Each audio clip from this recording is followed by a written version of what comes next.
कभी सोचा है कि कुछ शहर इतने साफ सुथरे और ऑर्गेनाइज क्यों होते हैं, और वहीं दूसरी तरफ हमारे कई शहर जैसे पूरी तरह से कियोस में डूबे हुए हैं। आज हम सिविक सेंस की इसी गुत्थी को सुलझाने वाले हैं। और पता है क्या, असल प्रॉब्लम शायद वो है ही नहीं जो हम सब सोचते आए हैं। जरा इन दो अलग अलग दुनियाओं पर एक नजर डालिए।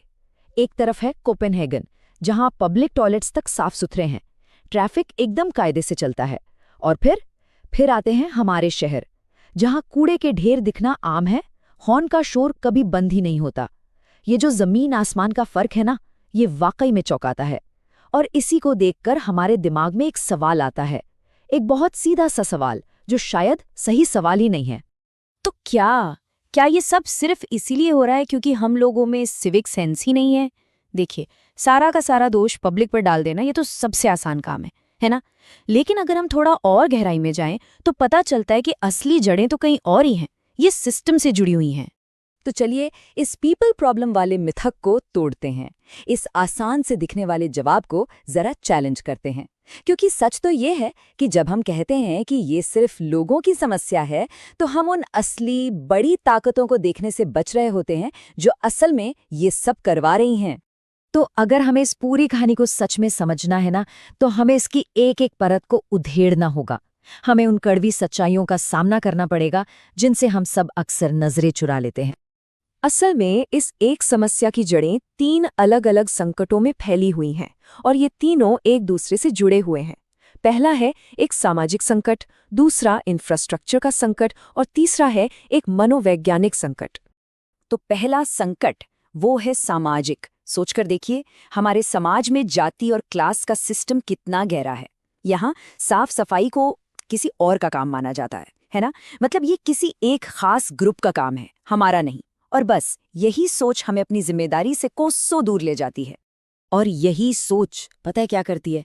ये हमारे बीच एक अदृश्य दीवार खड़ी कर देती है। हम अपने दिमाग में और असल जिंदगी में भी पब्लिक स्पेस की सफाई से खुद को बिल्कुल अलग कर लेते हैं। अरे अपार्टमेंट्स में स्टाफ के लिए अलग लिफ्ट होना, घरों में काम करने वालों के लिए अलग बर्तन रखना, ये सब इसी मानसिकता के छोटे छोटे लेकिन बहुत पावरफुल उदाहरण हैं। अब आते हैं दूसरे संकट पर, एक टूटा हुआ बिखरा हुआ सिस्टम। मतलब हमारा पब्लिक इंफ्रास्ट्रक्चर ही ऐसा है कि उसमें अच्छा सिविक बिहेवियर दिखाना लगभग नामुमकिन है। अब खुद सोचिए, कोई नियमों का पालन कैसे करेगा जब वो सिस्टम ही फेल हो चुका हो जो उसकी मदद के लिए बनाया गया था?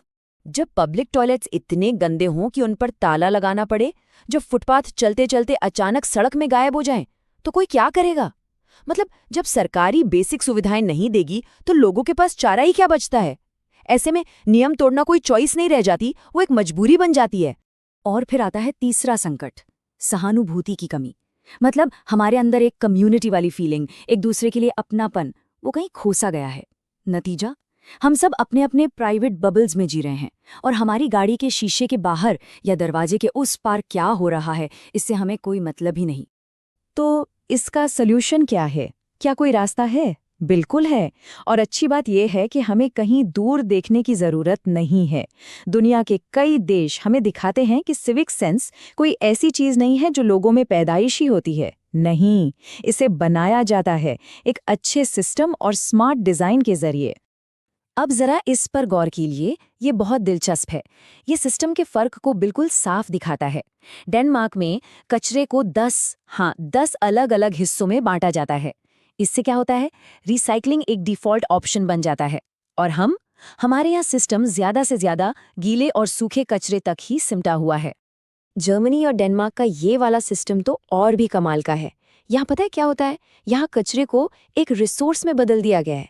आप एक खाली बॉटल मशीन में डालो और आपको अपने पैसे तुरंत वापस मिल जाते हैं। मतलब सजा नहीं, इनाम। एक छोटा सा इंसेंटिव लोगों का बिहेवियर बदल देता है ना? शानदार आइडिया। और ऐसे कमाल के उदाहरण आपको पूरी दुनिया में मिलेंगे। जापान में ओसोजी है, जहां बच्चे अपने स्कूल खुद साफ करते हैं। स्विट्जरलैंड में पे पर बैग सिस्टम है, मतलब जितना कचरा उतना पैसा। ये लोगों को रिसाइकल करने पर मजबूर करता है। ये सारी चीजें एक ही बात साबित करती हैं कि सही सिस्टम लोगों का व्यवहार बदल सकता है। तो अब आते हैं मुद्दे की बात पर। ये सारे सिस्टम काम क्यों करते हैं? सिर्फ इसलिए नहीं कि ये लोगों से नियम फॉलो करवाते हैं, नहीं, वजह इससे कई ज्यादा गहरी है। ये सिस्टम एक बहुत जरूरी चीज को बढ़ावा देते हैं। डेनमार्क में एक बहुत खूबसूरत शब्द है समफुनसिंद।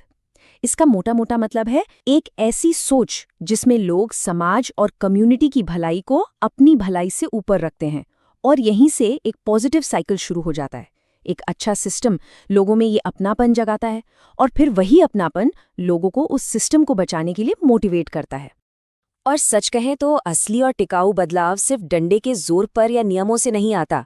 वो आता है एक साझा जिम्मेदारी की भावना से, एक दूसरे की परवाह करने से।